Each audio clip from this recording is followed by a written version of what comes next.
Syria इस समय भारी उथल पुथल के दौर से गुजर रहा है। विद्रोहियों के विद्रोह की आग में बशर अल असद का किला ढह चुका है। 24 साल से सीरिया पर एक छत्र राज करने वाले बशर अल असद को इस्लामी चरमपंथी संगठन हयात तहरीर अल शाम यानी कि HTS ने सिर्फ 10 दिनों में सीरिया से उखाड़ फेंका। वो देश छोड़कर भाग खड़े हुए हैं। इजरायली सेना ने सीरिया पर ताबड़तोड़ जमीनी और हवाई हमले भी किए हैं। अब दावा किया जा रहा है कि इजराइल सीरिया के बहुत बड़े इलाके पर कब्जा भी कर चुका है। इतना ही नहीं, अब पूरे सीरिया पर कब्जे की तैयारी में भी इजराइल लगा है।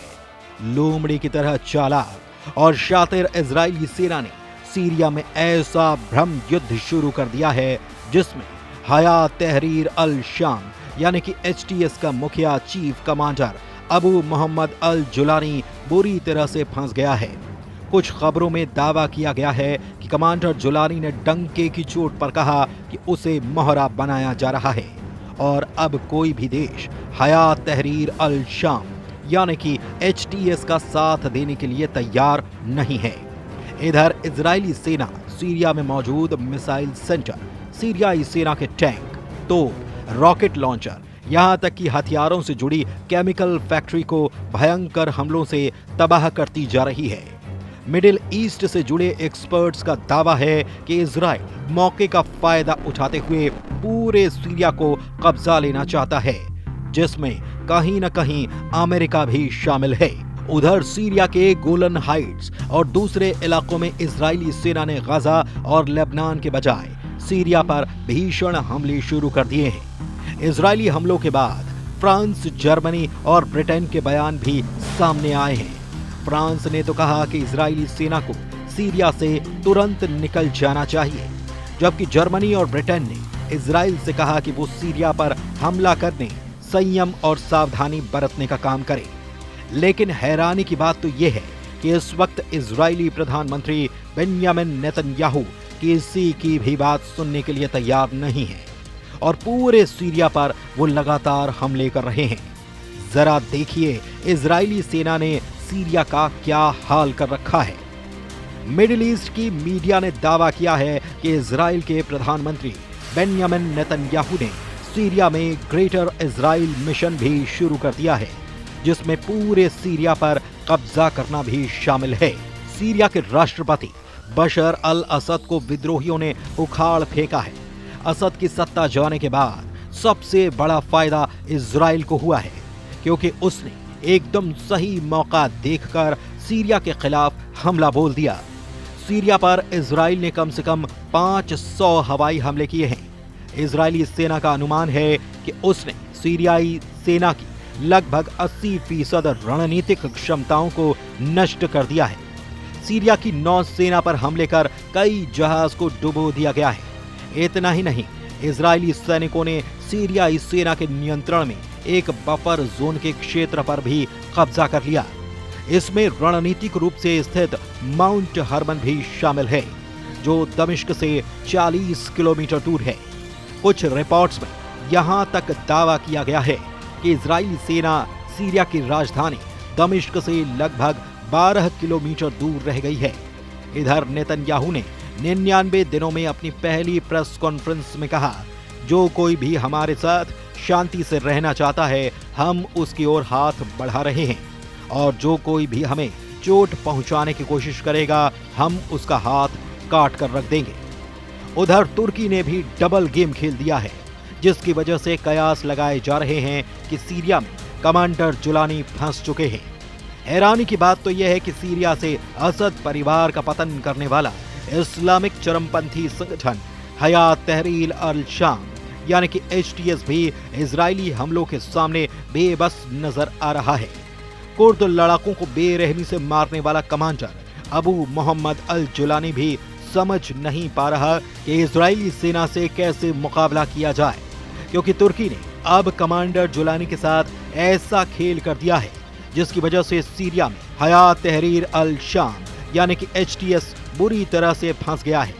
यानी कि तुर्की अब हयात तहरीर अल शाम का साथ देने के लिए तैयार नहीं है, क्योंकि इजराइल ने अमेरिका पर दबाव बनाया है कि अगर सीरिया पर हयात तहरीर अल शाम यानी HTS की सरकार आए तो पूरे मिडिल ईस्ट में ISIS की तरह हमले होंगे और कमांडर जुलानी दूसरा बगदादी साबित होगा।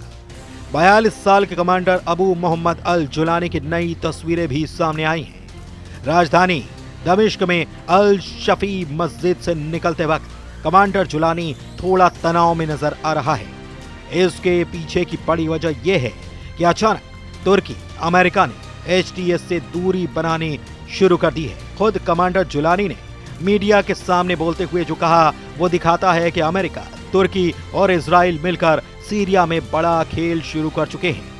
हयात तहरीर अल शाम यानी कि HTS के कमांडर अबू मोहम्मद अल जुलानी ने दो चूक कहा कि हयात तहरीर अल शाम ने अपने दम पर 54 साल से सीरिया की सत्ता पर काबिज असद परिवार का पतन किया है।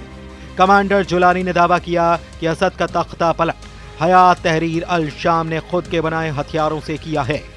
कमांडर जुलानी ने तुर्की और इजराइल का नाम लिए बगैर कहा कि अब अगर कोई तीसरी ताकत सीरिया पर कब्जा करेगी तो वो तबाह बर्बाद हो जाएगी। कमांडर जुलानी ने यहां तक कहा कि सीरिया के इस्लामिक साम्राज्य लेवंत की भूमि है जिस पर आज तक कोई कब्जा नहीं कर पाया।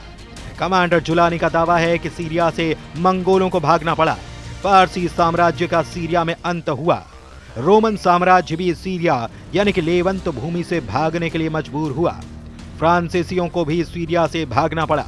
यहाँ तक कि खुद को खलीफा समझने वाले तुर्की का ओटोमन खलीफा साम्राज्य भी सीरिया की लेवंत भूमि पर टिक नहीं पाया। असल में इस्लामिक चरपंथी संगठन हयात तहरीर अल शाम यानी कि HTS का मतलब है लेवंत की मुक्ति के लिए संगठन।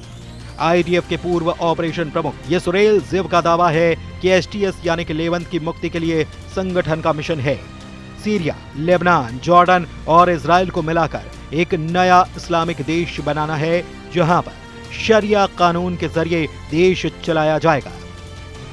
अब सवाल उठता है कि अगर कमांडर जुलानी को तुर्की या फिर किसी और देश भागना पड़ा या फिर इजरायली सेना से सीधी जंग करनी पड़ गई तो क्या मिडिल ईस्ट के अरब और मुस्लिम देश हयात तहरीर अल शाम यानी कि HTS का साथ देंगे? तो इसका जवाब है मौजूदा हालात को देखते हुए हयात तहरीर अल शाम यानी कि HTS का साथ ना तो अरब और मुस्लिम देश देने को रत्ती भर तैयार हैं, ना ही अब बाकी अरब और मुस्लिम देश अमेरिका पर भड़क जरूर रहे हैं कि वो हयात तहरीर अल शाम को सीरिया में भस्मासुर बनाने में आखिर क्यों लगा है।